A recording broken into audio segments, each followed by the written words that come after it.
Today, we're going to talk about the best foods to clean out your liver. Your liver is not necessarily dirty, okay? It doesn't accumulate toxins. In fact, its main function is to detoxify toxins and poisons and chemicals, but it's not a storage facility for poisons and chemicals unless you have a fatty liver, because these toxins are stored in your fat cells. Now, when your liver gets inflamed, it heals with scar tissue, and you can develop cirrhosis, and you can lose function and create all sorts of issues. But the liver itself is not a reservoir for toxins. So I want to shift my talk into the best foods to reestablish the full function of your liver, to get your liver able to detoxify at the highest level. And you can totally do this with foods. So we're going to cover all those, but I want to first talk about the different functions of the liver, okay? It has the ability to detoxify. It makes bile. Bile is a detergent to help you break down fats and extract certain nutrients from fat. Your liver is a main producer of hormones. That's right. One being IGF-1, insulin-like growth factor number 1. Now, what is that? That is a very similar hormone to growth hormone. Growth hormone is made by your pituitary gland. It's sent to the liver. It works through the liver. And you can kind of consider IGF number 1 as an extension of growth hormone. It performs very similar functions. So it has everything to do with helping you burn fat. It's an anabolic hormone, so it helps you build muscle. It has everything to do with building proteins. And it also can help tap into your fat reserves and your stored sugar reserves for fuel. Now, your liver also makes steroid hormones, okay, like estrogen, progesterone, testosterone, vitamin D3, which, by the way, acts like a hormone in the body. In fact, it probably is a hormone, but we classified it as a vitamin. And the other sex hormone is cortisol, the main anti-inflammatory hormone in the body, the main hormone that helps you adapt to stress. So without cortisol, your body can't adapt to stress, and you're going to get really stressed out. In fact, 80% of the cortisol floating through your bloodstream originates from your liver. So all these steroid hormones come from this one thing, cholesterol. And so the liver is part of the building block of not just cholesterol, but a real key part in the creation of those hormones. And what's interesting is that people take certain drugs to block cholesterol, like statins. Well, guess what's going to happen to these hormones? You're not going to be able to make them efficiently. You're going to have all sorts of issues. And your liver makes a good portion of the cholesterol in your body. And take a wild guess what material it makes cholesterol from. If you guess dietary sugars, you are correct. So cholesterol is made from carbs.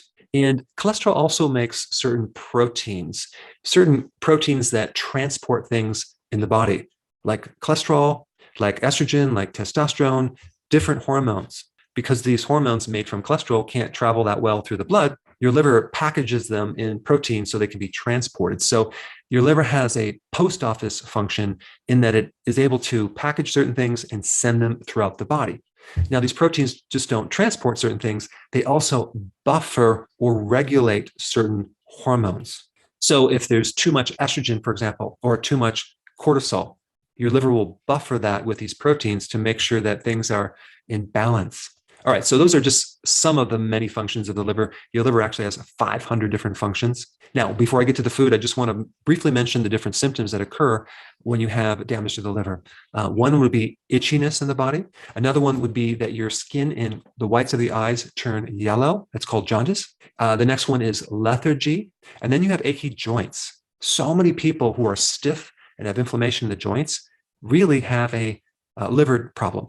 Feeling nauseous is a big symptom of the liver. Having a lowered cognitive function could be liver related. And if you have gallstones, there's definitely a problem with the liver, simply because the liver makes bile, and it's a deficiency of bile and a high level of cholesterol that makes you end up with gallstones. All right, so now let's dive into the best foods for your liver, okay? Number 1, cruciferous vegetables, okay? Talking about kale, broccoli, Brussels sprouts, radish, arugula, wasabi, mustard greens. They are all cruciferous vegetables. They are very high in a natural phytonutrient called sulforaphane. And sulforaphane helps to detoxify the liver. It helps the liver to get rid of inflammation. And inflammation leads to insulin resistance. It leads to high insulin. It leads to diabetes, and it can even lead to cancer. So sulforaphane is a really important liver protective compound, and it can also help if there's fat in the liver. And with enough sulforaphane, let's say, for example, if you drank too much coffee, sulforaphane helps to quickly detoxify things like caffeine, drugs, chemicals, and even poisons. Eating cruciferous vegetables with sulforaphane can even enhance the liver to the point of having an enhanced function of the liver even 2 weeks after where you stopped eating cruciferous vegetables. So some of the effects from eating cruciferous vegetables extend into the future, even if you don't eat them. That's pretty cool. Now, if you consume cruciferous sprouts, okay, you get a major enhancement in sulforaphane, especially when we're talking about broccoli sprouts, radish sprouts, and even mustard seed sprouts. So sprouting is a very, very smart thing to do because all you need is just a little bit of those sprouts on your salad to create a huge effect. You see, one of the key enzymes to activate sulforaphane is destroyed with heat. So if you overcook broccoli or especially cauliflower, you're not going to be able to get this full magnitude of sulforaphane unless you at the same time add a little sprouts to your salad or a little bit of raw cruciferous, or if you added a little bit of mustard to your meal, because mustard has a lot of that enzyme, because it's a cruciferous, that will help activate sulforaphane in the food that is cooked. So this is just another reason why when you have a salad, you want to add different things to it, like sprouts.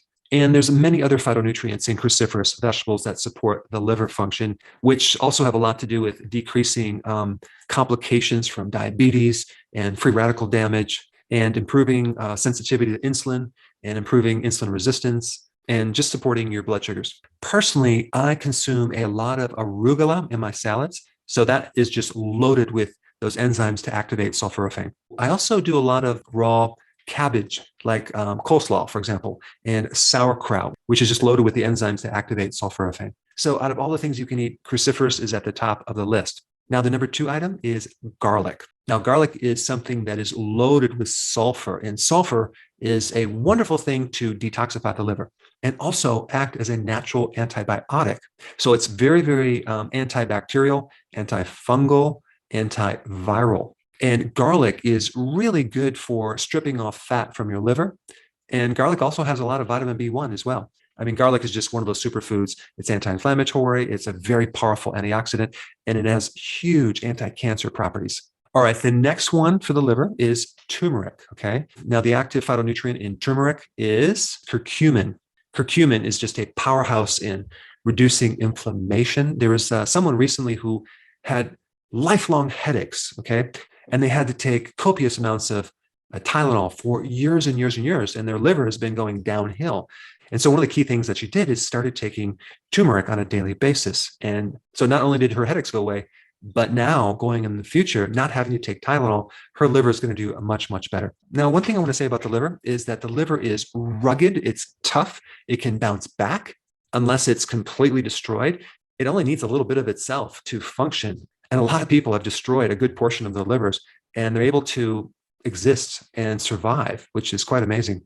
But out of all the organs, the liver is the most robust. It can take a beating and it can bounce back. Now, turmeric can also detoxify heavy metals like lead, mercury, cadmium, and even arsenic. Turmeric helps to repair and regenerate liver function. Turmeric helps stabilize the mitochondria, which is why it's very anti-cancer, because the origin of cancer happens with damaged mitochondria.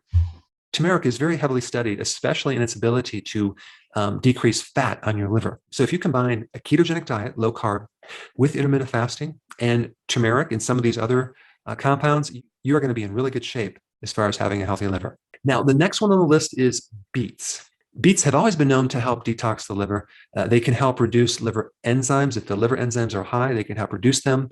The phytonutrients in the pigments in beets can help activate the release of bile salts, and that can help decrease the fat in your liver. But beets are hepatoprotective, which means they protect the liver cells, and they can significantly reduce inflammation in the liver. And if they can reduce inflammation in the liver, they can slow down the process of fibrosis and scar tissue and cirrhosis. Now, a question that people might have is, what about beets and being keto friendly? Is it going to spike my blood sugars? Well, if you don't juice beets and you have them steamed, there is some carbohydrates in there, but if you add the fiber in there, that will buffer the insulin response. And so in a half a cup of beets, you're looking at about only 6.7 grams of carbs, not terribly high. Now, the next food I want to talk about is mushrooms. Now, what's so important about mushrooms with the liver? Well, mushrooms are the food that has some of the highest amount of glutathione. And glutathione is the main antioxidant for the liver, especially if you do turkey tail mushroom and oyster mushrooms and other mushrooms as well. Mushrooms are hepatoprotective. It means they protect the cells of the liver. All right, now we get to avocados. Avocados are a great thing to consume to help repair and stabilize the liver. Avocados, too, are high in glutathione that support the liver.